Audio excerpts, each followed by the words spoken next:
India has more than its share of great cities. There is the modern and ancient city of Delhi, the home of the Taj Mahal, Agra, the center of the Hindu faith, Varanasi, and the pre-colonial rebel kingdom based in the city of Mysore, among other great urban centers.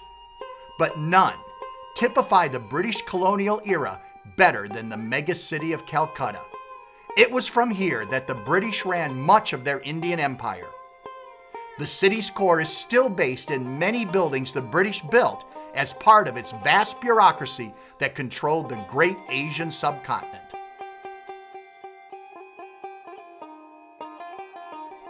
Today, Calcutta is a vibrant city with a diverse mix of religions, ethnic groups, and political beliefs.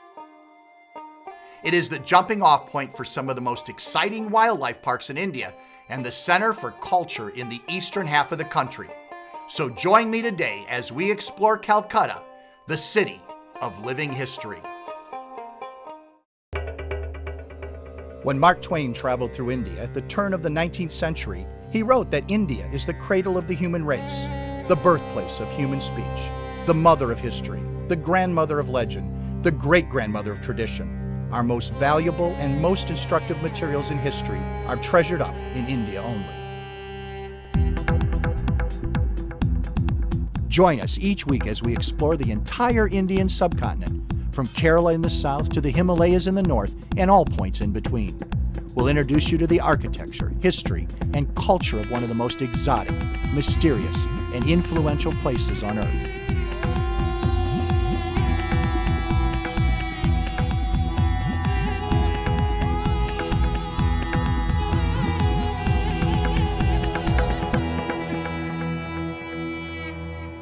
Journeys in India. Today we're going to explore Calcutta, both sides of it. Now I know you've heard of the Mother Teresa side, but today we're also going to be looking at the other side of Calcutta, the upscale, the beautiful, the open areas of Calcutta. That's where we're going to start, in the other Calcutta. Calcutta is located in the extreme eastern part of India in the state of Bengal, near the border with Bangladesh. In fact, the two countries share a UNESCO World Heritage Wildlife Park called the Sundarbans. The Indian state of Bengal and Bangladesh share a common ethnicity, and the local languages are similar. In fact, before independence, the country and state were unified under the colonial system. This was a region so cherished by the British that they named the most important animal to the great white hunters, the tiger, for it. The Bengal tiger. There's no better place to start exploring Calcutta than with the British. I mean, there wouldn't even be a Calcutta if it wasn't for the British. And there's no better place to check up on the British than in their crown jewel of a church, St. Paul's. St. Paul's Church was paid for by the British East India Company. If you have traveled around in England and this church looks familiar, it should.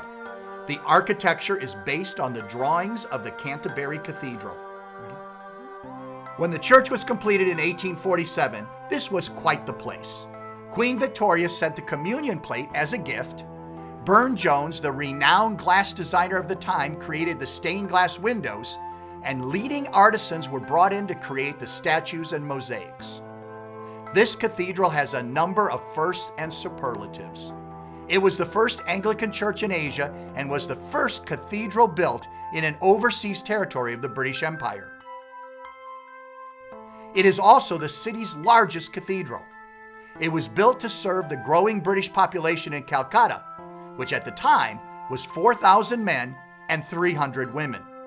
When first conceived, this land was a jungle so wild that they say it harbored tigers. Today, the cathedral is the center of a sprawling city and nary a tiger in sight. It is administered by the Church of Northern India, a successor to the Anglican Church, and a unification of many of the Protestant churches that were found in India, including the Congregationalists, Methodists, and Presbyterians. Copying Britain and British architecture seemed to be what the English liked doing.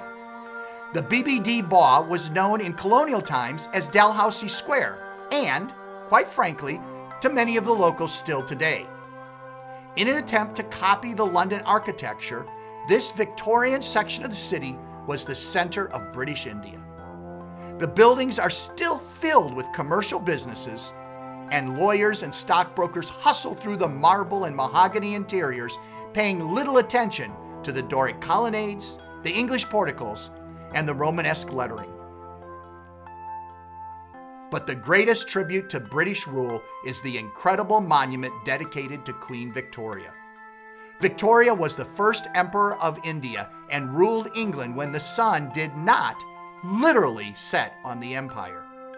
Of all the colonies, India was the crown jewel, both figuratively and actually, since many of the jewels in the royal treasury are from India, including the Kohinoor diamond. That was the largest diamond in the world at the time. The dazzling white marble monument was created over 20 years after her death. At the time of the completion, 1921, construction costs amounted to almost $2 million. At the entrance sits Victoria, wearing the Order of the Star of India and looking amazingly stern for someone with such a magnificent tribute. Inside, there are 25 galleries devoted to British India, the largest collection anywhere in the world. There is also a painting gallery highlighting Victoria's life and many of her personal belongings, including a childhood piano and her writing desk. Nearby is another great museum, the Indian Museum. This museum is essentially India's national museum, the equivalent of the Smithsonian. Though the architecture is British, the collection is all Indian, from anthropology to zoology to botany and art. It was, of course, started by the Brits. Not everything in Calcutta is colonial. It was the wealthy Birla family that built the Shur Sheet al-Nachaji temple in the mid-1800s. Really a collection of 4 pagoda-like shrines. It was set in a beautiful garden.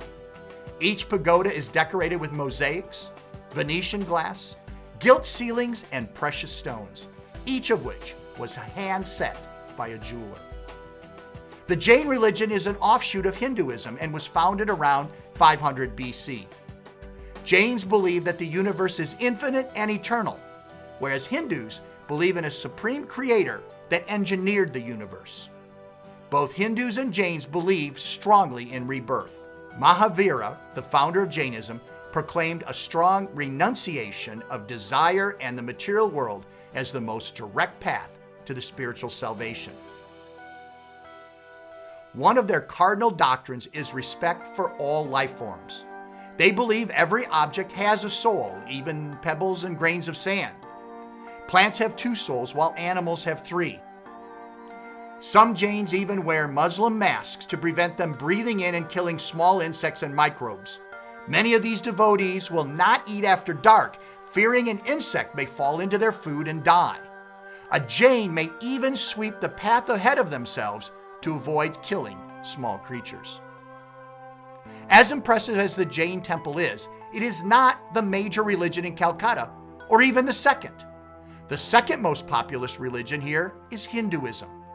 Throughout most of India, Hindus make up the vast majority of worshippers. There is a large pantheon of gods and goddesses that make up the core of this faith. There is one goddess that has a particular relevance for Calcutta. Calcutta is actually an anglicized form of the old and now restored name of Calcutta. Kali is a fearsome Hindu goddess that is the destroyer. She is not a goddess that you want to mess with. She is often depicted with beady red eyes, dripping with blood and holding weapons, snakes, or severed heads in her 10 arms. Anglicizing the city's name may not have set well with Kali. The early years were horrific for the British. There were bloody skirmishes with locals, and their immune systems couldn't cope with the wide array of unknown diseases they encountered in the steamy jungle. Throughout the 1700s, the mortality rate hovered around 50%.